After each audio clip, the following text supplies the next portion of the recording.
सिर्फ सफल होने की कोशिश न करो, बल्कि एक मूल्य आधारित मनुष्य बनने की कोशिश करो। अगर तुम्हें वचनबद्ध बनना है, वचनबद्धता की इमारत बनानी है, तो वह केवल दो ही खंभों पर टिक सकती है। पहला है ईमानदारी, दूसरा है समझदारी। इस बात को उस मैनेजर ने बहुत अच्छी तरह जाहिर किया था, जिसने अपने स्टाफ के सदस्यों से कहा, ईमानदारी का मतलब यह है कि पैसे का नुकसान होने पर भी अपना वचन निभाए, और बुद्धिमत्ता का अर्थ यह है कि ऐसे बेवकूफ़ी भरे वादे न करे। दोस्तों, हम समृद्धि और सफलता तभी पा सकते हैं जब हमारे विचार और फैसले अच्छे हों, क्योंकि समृद्धि और सफलता हमारे विचारों और फैसलों का ही नतीजा होती हैं। दोस्तों, हमारे जीवन को कैसे विचार प्रभावित करते हैं, इसका फैसला हमें ही करना होगा। कौन से विचार प्रभावित नहीं करते हैं, इसका भी फैसला हमें ही करना होगा। अब यह हमारे ऊपर निर्भर है कि हमें कौन सा विचार अपनाना है और कौन सा विचार छोड़ना है। एक बात हमेशा याद रखना, सफलता कभी भी इत्तेफाक से नहीं मिलती। यह हमारे नज़रिए का नतीजा होती है। जैसा हमारा नज़रिया होगा, वैसा ही नज़ारा दिखेगा। इसीलिए नज़रिया बदलो, नज़ारा बदल जाएगा। दोस्तों, अगर हमें किसी भी क्षेत्र में जीत चाहिए तो वचनबद्धता बहुत ज़रूरी है। दोस्तों, यदि हम आपसे पूछें कि जीत के लिए खेलने और हार से बचने के लिए खेलने में क्या फ़र्क है, तो आप लोग कहेंगे बहुत मामूली फ़र्क है या फ़र्क ही नहीं है। लेकिन मैं बता दूं, इन दोनों में बहुत बड़ा फ़र्क है। दोस्तों, जब हम जीतने के लिए खेलते हैं तब पूरे उत्साह और वचनबद्धता के साथ खेलते हैं, लेकिन जब हम न हारने के लिए खेलते हैं तब हमारे खेल में एक कमजोरी होती है। दोस्तों, अब तो आपको समझ में आ गया होगा कि जीत के लिए खेलना है कि न हारने के लिए खेलना है। दोनों शब्द एक ही लगते होंगे, लेकिन इन दोनों में बहुत बड़ा फर्क है। इसे गहराई से समझिएगा। दोस्तों, जब हम हार से बचने के लिए खेलते हैं तो दरअसल हम नाकामयाबी को टालने के लिए खेलते हैं। कोई यह नहीं कहे कि तुम हार गए, तुम नाकामयाब हो। केवल उसी नाकामयाबी को टालने के लिए हम लोग हार से बचने के लिए खेलते हैं, ताकि हम हारे नहीं, बचे रहें। दोस्तों, हम सभी जीतना चाहते हैं, लेकिन जीत की तैयारी की कीमत चुकाने के लिए बहुत कम लोग तैयार होते हैं। दोस्तों, जो विजेता होते हैं, जो जीतने के लिए खेलते हैं, वह वचनबद्ध होते हैं और खुद को उसी मुताबिक ढाल लेते हैं। दोस्तों, एक और मैं लाइन बताऊंगा जो बहुत सोचनीय है।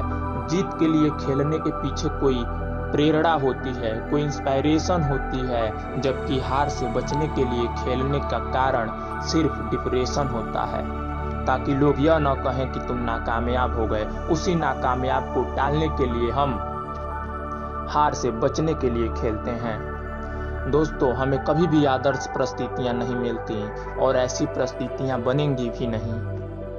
आप लक्ष्य तक तो न तो किनारे खड़े रहकर पहुंच सकते हैं और न ही धारा के साथ बहकर। आपको कभी हवा के साथ तो कभी हवा के विपरीत नाव खेनी होगी, लेकिन उसे लगातार खेते रहना होगा।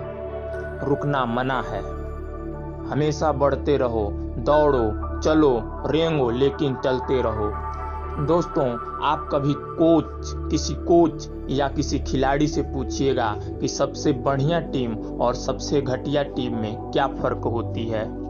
दोस्तों, हम आपको बता दें कि दोनों टीमों के खिलाड़ियों की शारीरिक क्षमता, प्रतिभा और योग्यता में बहुत मामूली फर्क होता है। उनके बीच सबसे बड़ा अंतर भावनात्मक स्तर पर होता है। दोस्तों, अब आप कहेंगे कि ये भावनात्मक स्तर क्या है, तो हम आपको बता दें, जीतने वाली टीम में समर्पण की भावना होती है और वह अतिरिक्त प्रयास करती है, जबकि हारने वाली टीम में समर्पण की भावना नहीं होती है और वह अतिरिक्त प्रयास नहीं करती। दोस्तों, जीतने वाली टीम जीतने की कोशिश नहीं करती, बल्कि हारने वाली टीम जीतने की कोशिश करती है। एक विजेता के लिए मुकाबला जितना कड़ा होता है, प्रोत्साहन उतना ही बढ़ जाता है, प्रेरणा और प्रबल हो जाती है, कार्यक्षमता बढ़ जाती है, जीत का आनंद बढ़ जाता है। दोस्तों, खेल में या जिंदगी के खेल में नई चुनौतियां ही नई संभावनाओं को जन्म देती हैं। दोस्तों, अधिकतर खिलाड़ियों ने सर्वश्रेष्ठ प्रदर्शन तब किया जब परिस्थितियां उनके हक में नहीं थीं।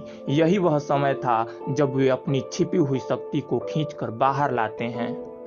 दोस्तों, इसको मैं एक उदाहरण से समझाना चाहूँगा। यदि आपको नाव धारा के दिशा में खेनी हो तो आप अपनी जो शक्ति है आप उसका अच्छे तरीके से प्रदर्शन नहीं कर सकते हैं, लेकिन जब उसी नाव को धारा के विपरीत खेनी हो तब आप अपने अंदर छुपी हुई शक्ति का प्रदर्शन अच्छी तरीके से कर सकते हैं, क्योंकि परिस्थितियां आपके अनुकूल नहीं है, परिस्थितियां आपके हक में नहीं है, परिस्थितियां आपके विपरीत हैं। जब परिस्थितियां आपके विपरीत होंगी तभी आपके अंदर छिपी हुई शक्ति बाहर निकलेगी। दोस्तों, मैं ओलंपिक में कुश्ती के स्वर्ण पदक विजेता के बारे में एक छोटी सी बात बताना चाहूँगा जो आपको कड़ी मेहनत करने पर मजबूर कर देगा। उनका नाम है डॉन गैबल। वे कहते हैं, जब मैं थक जाता और थक कर रुक जाना चाहता तो मुझे उत्सुकता होती थी कि मेरे प्रतिद्वंदी इस समय क्या कर रहा होगा। जब मैं सोच में देखता कि वह अभी भी प्रैक्टिस कर रहा है तो मैं और मेहनत करता, और जब मैं देखता कि वह थक कर आराम कर रहा है तो मैं और भी कड़ी मेहनत करने लगता।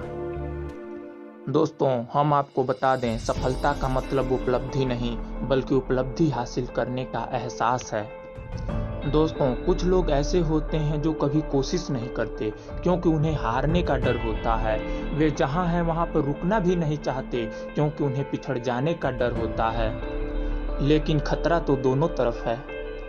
दोस्तों, जीत के लिए खेलने वाले लोग जितना बड़ा मुकाबला होगा उतनी ज़्यादा तैयारी करते हैं, और जो लोग न हारने के लिए खेलते हैं वे कड़े मुकाबले में अपनी स्वाभाविक क्षमता खो बैठते हैं। वे जीतने की कोशिश पर ध्यान लगाने की बजाय हार से डर कर अपना जोश गंवा बैठते हैं। दोस्तों, आप सुरक्षा नहीं अवसर तलाशो, क्योंकि हारने वाले सुरक्षा चाहते हैं जबकि जीतने वाले अवसर तलाशते हैं। हारने वालों को मौत से अधिक जिंदगी से डर लगता है। हमें याद रखना चाहिए कि असफल हो जाना कोई अपराध नहीं है, पर कोशिश न करें यह यकीनन अपराध है। दोस्तों, जीत मिले या न मिले ये तो मुकद्दर की बात है, लेकिन हम कोशिश न करें ये गलत बात है। दोस्तों, किसी व्यक्ति के जीवन की क्वालिटी उसके बेहतर काम करने की कमिटमेंट पर निर्भर करती है, फिर चाहे उसका कार्यक्षेत्र कोई भी हो।